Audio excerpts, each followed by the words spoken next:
Thank you for joining us for another edition of Conversations with AARP in the Virgin Islands.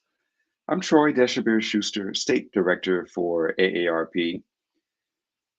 AARP, a nonprofit, nonpartisan member organization, has been working to promote the well being of Americans for more than 60 years, with special emphasis on the 50 plus segment of our population.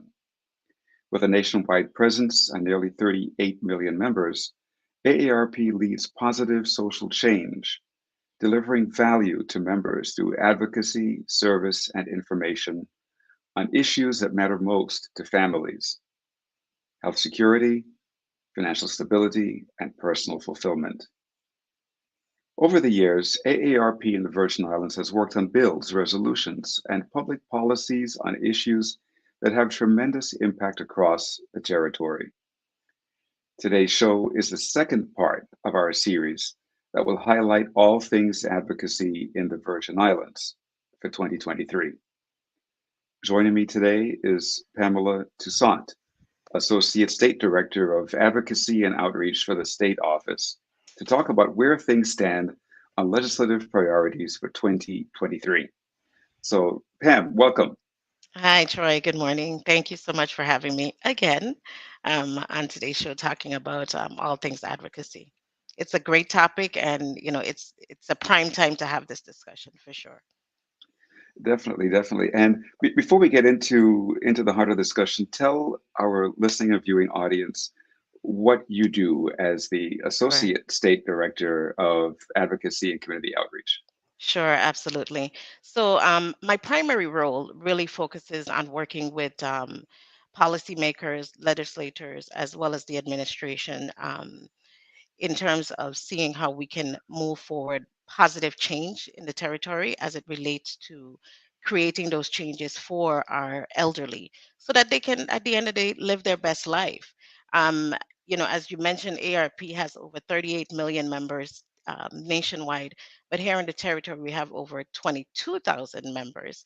So, as a member of this team, my primary focus, like I mentioned before, is really seeing how we can create legislations that allows people to live a positive life and live within this territory comfortably, not just them, the older folks, but also their families as well.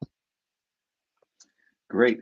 And so, as we mentioned earlier in the same program, this is the second part of a short series.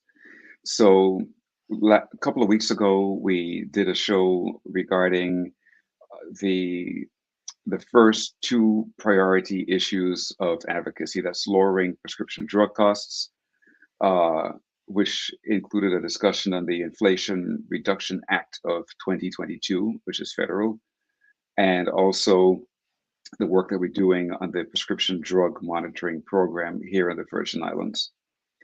The second priority area is preventing consumer fraud and exploitation.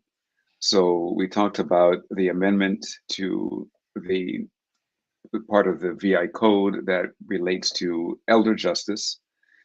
We also talked about our reform of the guardianship code within the territory, and also our reform of the probate code within the territory. All areas in which we've had really, really, really great success. So today, now moving forward, we're going to be talking about housing and community-based services as our third priority area for 2023, and also securing and protecting retirement benefits for Virgin Islanders, which includes the Work and Save program that AARP is engaged in the territory. So let's start back with housing. Tell us about housing, Pam. Sure. So, about 2 years ago, AARP actually conducted what is known as a livability study, looking to see, just where communities are placed in terms of how people can, like I mentioned before, age in place is what is known. If their community, if their housing is accessible for them to continue to live well and live their best life. And that aging in place study actually, was very interesting in terms of the information that it allowed us to focus on. What it said is that over 90% of individuals want to stay at home. And, especially here in the Caribbean, we're all about remaining in the place that we love the most, where we call our home, which is the beautiful Virgin Islands. And how do we create that setting where we continue to be here until, we pass on in our lives? And, looking at, is it truly designed for us to remain there? So ARP has really been focusing on creating accessible and affordable housing. One of the things that we want to look at is really the land use here in the territory. About 2 years ago, we also was able in the 34th legislature, sorry. Can we just, Okay. Yeah. Let's end and start over. Sorry.